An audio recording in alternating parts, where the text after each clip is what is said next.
Chapter 96. This Venerable One's Hatred Born in This Life. It was hardly surprising that Ye Wangji despised Mei Hanshur. This man was none other than that Dashi Zhong from Peach Blossom Springs, who had had innumerable female cultivators cooing over him and squabbling jealousy for his attention.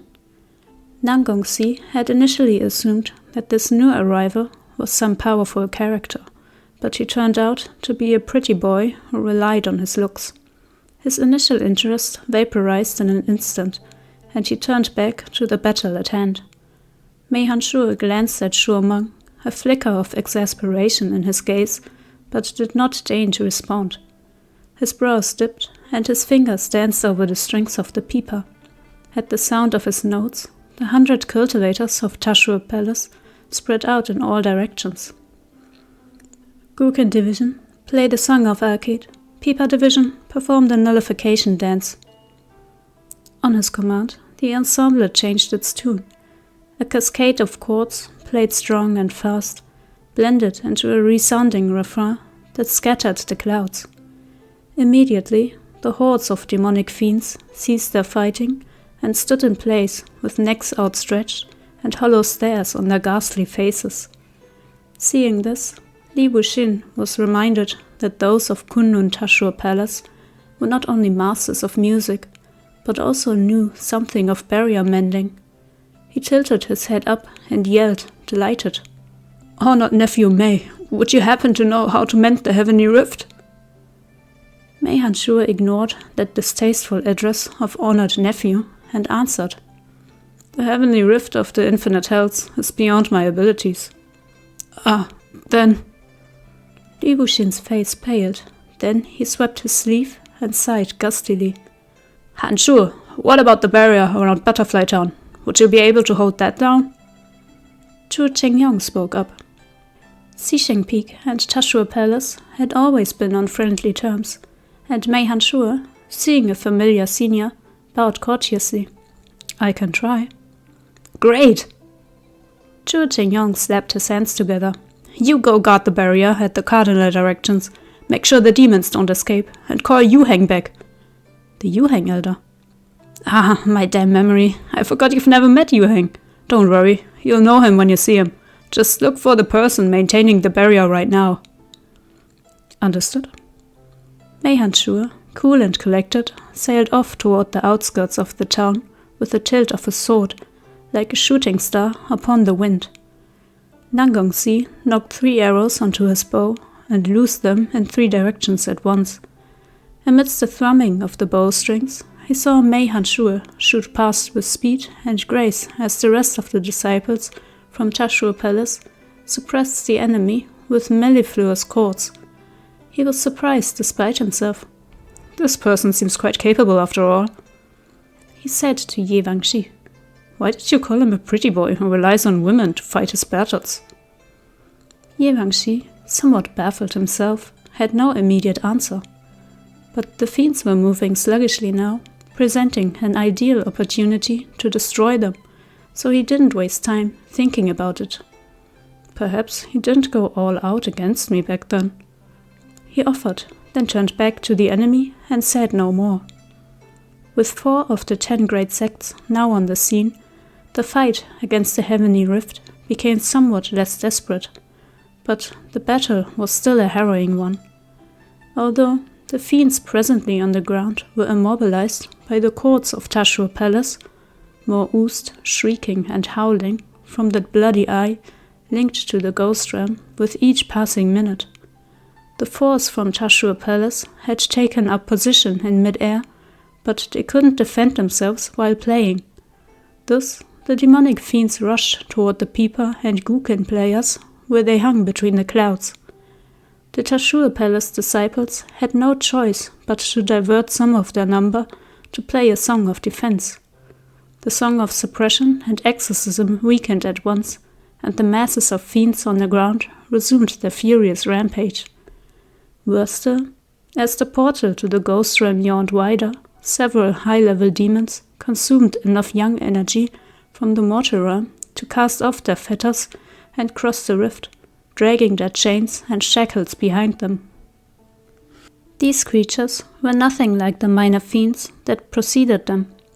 They were possessed of both their corpses and resentful souls, and were far more powerful and vicious, well beyond the scope of what an average cultivator could handle alone. In an instant, some hapless stragglers were slammed to the ground in a single strike, their chests pierced through by bony claws. Blood splattered across the ground with a wet squelch as the high-level demons ripped out those cultivators' hearts, rich with spiritual energy. The fiends bit greedily into them, red blood gushing out and streaming down the rotten flesh of their faces. Soon their mouths were bloody and dangling with gore, and the demons grew ever stronger, plunging into the crowd and seeking their next meal like beasts of prey. All hell broke loose. "Set a race from form groups!" Chu Wanning shouted. "Stay together! Don't run off!" But some of the cultivators were already overcome by fear, running around in hysterics, screaming and crying as they fled in all directions. The stench of blood grew thicker in the air, the demonic fiends swept forward like the tide, and the corpses of the dead piled high. Nangongsi was fully engaged in combat, letting fly arrow after arrow when a hanged ghost, its blood-red tongue dangling from its mouth, rushed forward and latched onto him. It raised its claw, aiming straight for his chest. When Yewangshi turned and saw, his color drained instantly from his usually composed face. He was too far away. "Ah, see!" "Gangse!"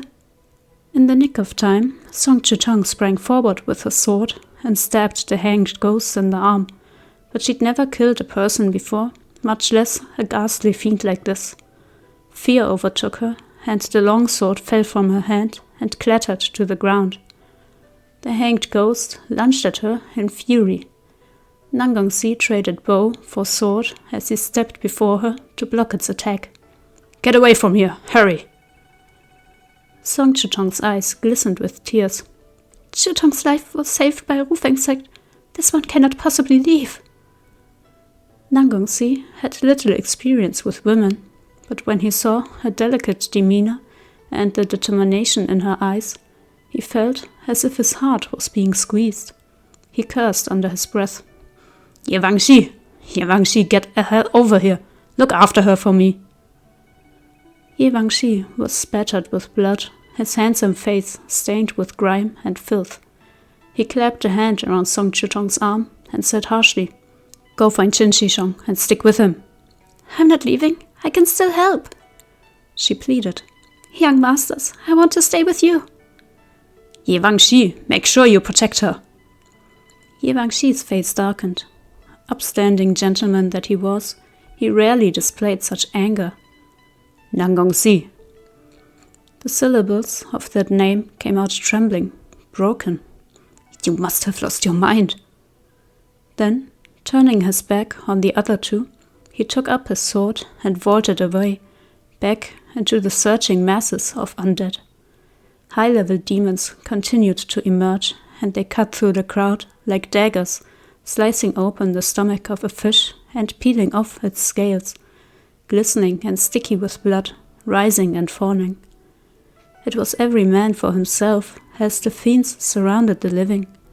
These creatures wanted nothing more than to devour each and every one of them and drag them to the infinite hells. Moran, Chu Wanning, and Shi Mei fought back to back against demons on all sides, but the space they had cleared around them shrank rapidly as the enemy pressed in. There was a wet sound as Chu Wanning sheared the arms of a fierce fiend, and its foul blood fountained several feet into the air. The fiends assailing them saw at once that Chu Wanning was a threat, and circled around toward Shi Mei instead. Shi Mei's hands formed a spell sign, but his spiritual energy was being rapidly depleted, and the brightness of the waterlight array before him flickered. At this rate, Moran knew they wouldn't be able to hold out much longer. He made up his mind. "Shi Mei, put up a shield array. Chu Wanning, get in." "What?" Chu Wanning was immediately incensed. "You're telling me to be a wuss? Just listen to me and get in. This isn't a time to worry about what you look like. Look around. You think we can kill this many ghosts? Aran, said Shi Mei, what are you going to do? Stop asking questions, just do as I said. Moran softened his tone. It'll be all right. The clearing around them contracted further. Quickly, Moran urged. There's no more time. Shi Mei had little choice. He adjusted his hand seal to raise a layer of blue shield array around Chu Wanning and himself. When he saw the array was complete, Moran unsheathed the dart, concealed in his sleeve, and slashed it across his palm, then sprinkled the array with his own blood to mark it with his spiritual energy. His gaze dark, he called out in a low voice, "Get to work." Jiangui flared bright at his words.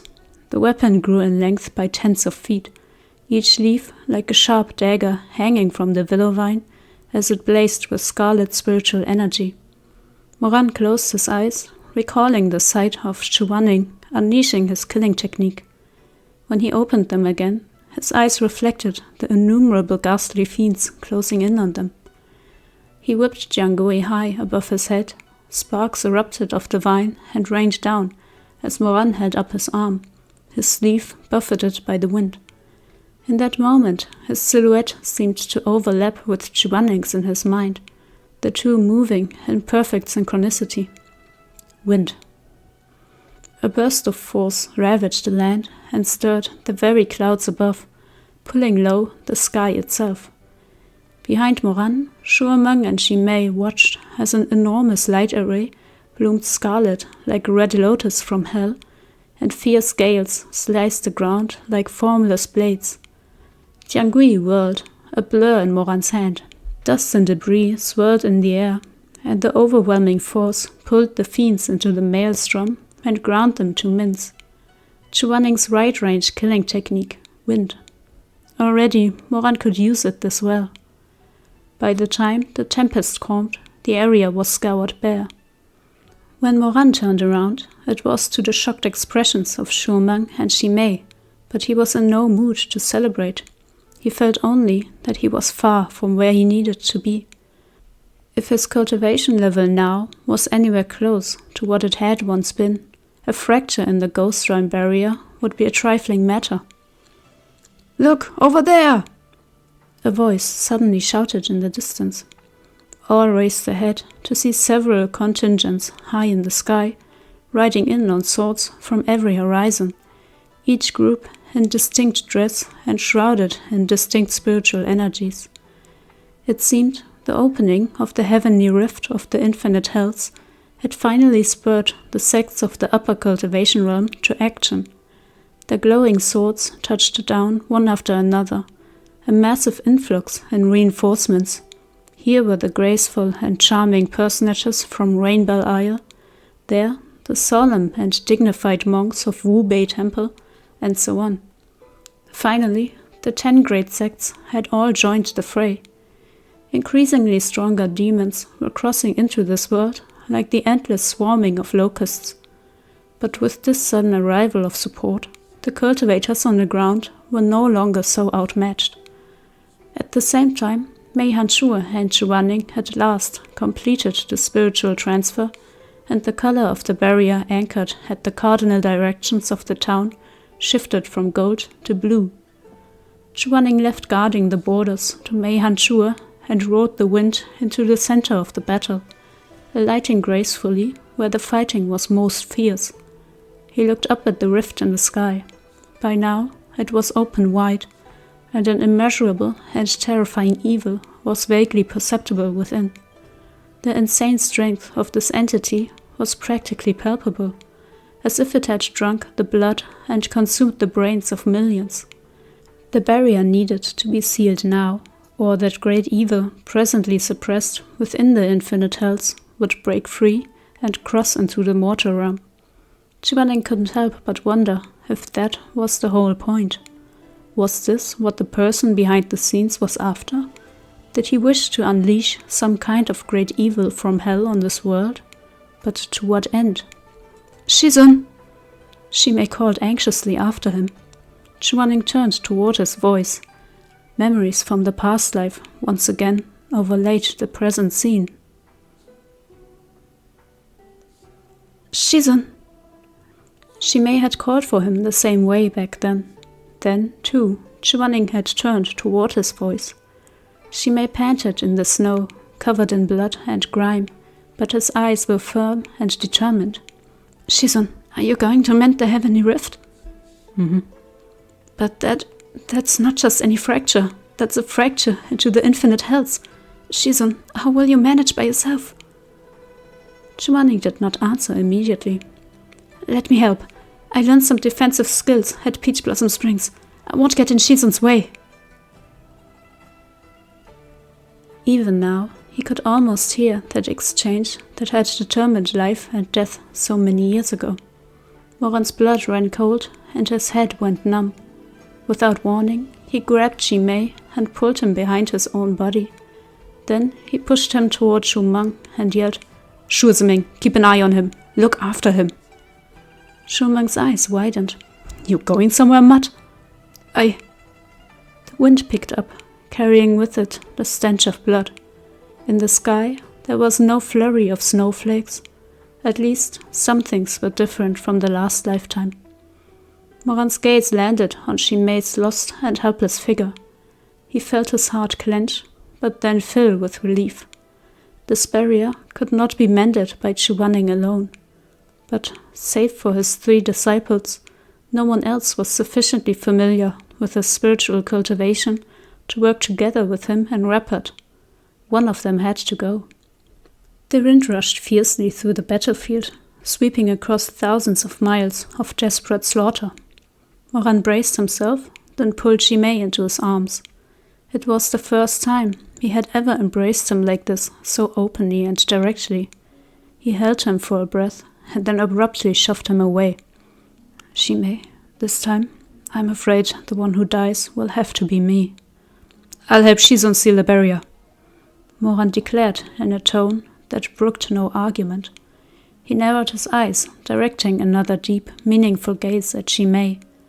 Suddenly, he didn't care what others might think, didn't care that Shu Meng was right there, didn't care that he might be rejected. He had waited 2 lifetimes, loved for 2 lifetimes, and now he was leaving, possibly never to return. Standing in the ferocious wind, he wanted to say a few final words to his beloved. "Shi Mei, actually But as he opened his mouth to speak, his words were drowned out by the howls of vicious fiends. That fleeting impulse, boiling hot as lava, grew cold in that space of a moment. In the end, it fizzled out. "Aran, did you want to say something?" A reflection from his past life flitted across Moran's eyes. He saw Shi Mei's gentle smile from behind that half-raised curtain. How cruel it had been. It had stayed with him all his life, even until death. It was everywhere he looked. Moran grinned, the rims of his eyes a little red. "Never mind. Good things can't be said twice." Shi Mei said, "I'm off to go help Shizun. When I come back, if I still feel like telling you." His dimples were deep, his gaze filled with love. "I'll tell you then." With that, he turned and sped toward Chu Wanning. Shi Mei wouldn't die this time, not in front of him at least. Moran suddenly felt that the sky was more boundless and the ground more vast. He imagined that the figure before him, white robes billowing, would be the endpoint of this reborn life of his Shizun, who held the world in his heart. As Shi Mei lay dying for the sake of completing the repair of the barrier, for the sake of purging the rampaging fiends, Chu Wanning had ruthlessly chosen to turn his back on him. This time, the one to mend the barrier with Chu Wanning would be Moran. Chu Wanning despised him so much, disliked him so much. There was no way he'd cast aside his esteemed reputation as the Baidu immortal to spare a thought for the life or death of his insignificant self. "Shizun!" Moran came to a stop in front of him, Jiangui glowing in his hand. "This barrier is hard to repair. Let me help." The situation was dire. Chu Wanning shot him a wordless glance. Tacit assent. He leapt up to stand at the highest point of the Chen manor, Moran following at his heels. "Set the discernment barrier," Chu Wanning said. Moran moved in accord with him, following his instructions. One turned to the left and one to the right.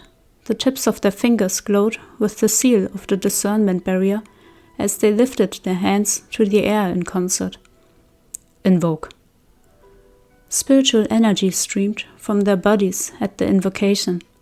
The pair worked as one, each holding down a vital grounding point of the array, and used their searching power to form a scarlet gold barrier.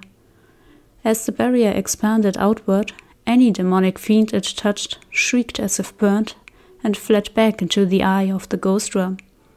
The barrier grew clearer and brighter by the second, and below their feet rose a pair of coiled dragon platforms composed of spiritual energy, which lifted the two high into the sky above the town. Before the glaring gold and scarlet light of the barrier, the ghost eye gradually began to close. Yet, at the same time, the resentful spirits within the rift grew more frantic, refusing to yield. With each inch of closure, the resentful energy spilling from the fissure intensified, and by the time the edge of the barrier was mere miles from the rift, the corruption emanating from its depths was almost a physical thing. Moran's reborn body felt as if a heavy weight had settled over his shoulders, like an immense rock weighing 1,000 tons pressed against his chest. He struggled to breathe. Across from him, Chu Wanning's spiritual energy was strong and steady, streaming into the barrier without cease. 1 inch, another. The gales whipping around them were thick with corruption, intensifying and converging on their positions. Moran felt as if numberless daggers were digging into his flesh and bones. "Shizun." As his consciousness began to fade, memories from the past again flitted before his eyes. He saw Shi Mei and Chu Wanning working together to repair the barrier. It was mere seconds before the worlds of yin and yang would be separated once more. The vicious ghosts, soon to again be deprived of yang energy, saw that Shi Mei's side was much weaker. They clustered together and charged toward Shi Mei as one. In an instant, Shi Mei, who had been doing his utmost to maintain the balance of the barrier, was pierced through. Now, this scene played out again, almost move for move. Only this time, the one whose heart was run through by 1,000 ghosts was Moran. A cascade of demonic fiends broke through the heavy cloud cover and punched through Moran's chest in a flash. Red swam before Moran's eyes. It took him a moment to register that it was his own blood bursting from his chest. Drowning in the suffocating stream, he strained to turn toward Chu Wanning, only to see the man's pristine white robes and coldly impassive face turned away, not even sparing him half a glance. Resentment flooded his chest. It settled into deep hatred. Moran fell from the coiled dragon platform, blood seeping from the corners of his lips, chest dyed a deep crimson. The fall took only a moment, but it felt like an eternity, like a drowning person sinking slowly to the bottom of the sea, never again to hear the soft whispers of the living world. Chu Wanning hadn't lifted a single finger on his behalf. He hadn't tried to stop the attack. He couldn't even be bothered to look. As Moran fell, his scarlet spiritual energy dissipated, and just as in the previous lifetime, Chu Wanning chose to pour the remainder of his power into the portion of the barrier that Moran wasn't able to mend, and, by dint of his strength alone, forced the barrier shut with a thunderous bang. The fiends left on this side of the gate, cut off from the yin energy of the ghost realm, fell immediately into a mad rampage against the cultivators. They mowed through numerous living souls in mere moments and utterly annihilated the formations of several sects. Chu Wanning descended. When Moran fell, a layer of light had materialized beneath the coiled dragon pillar to cushion his fall. But his chest had been pierced through, and blood pooled on the ground beneath him, just as Shi Mei's had back then. Chu Wanning beat back the fiends that rushed toward Moran and, with a backhanded wave, dropped a protective barrier around him. Shizun. Moran, behind him, murmured quietly. Are you leaving? He coughed up blood, but a grin spread across his face. Are you leaving again? Outside the flowing golden barrier, that person continued to stand with his back to him. Moran opened his mouth, but his throat was filled with the taste of iron. Chu Wanning, are you made of wood? Do you even know what it's like to feel sad? To be selfish? Do you, Chu Wanning? Chu Wanning? Moran's vision blurred. He was covered in wounds from the battle. Blood streamed from a cut on his forehead and flowed into his eyes, and as he threw his head back and laughed wildly into the skies above, laughed as if he had gone mad, bloody tears slid down his face. His voice broke on a sob. Chu Wanning, turn around. Look at me. Are you really going to leave? Won't you look at me one last time? I'm dying. Back then, it was Shi Mei. You at least spared him a glance. You, do you truly dislike me this much? Look down on me this much? Why else would you refuse to look at me just one last time? Why won't you turn around? Shizun. His eyes brimmed with blood and tears. The last thing he saw through the golden barrier was the white-robed back on that lone figure as he strode away to go suppress demons. In the end, it turned out that in this man's heart there was no one less important than Mo Wei Yu.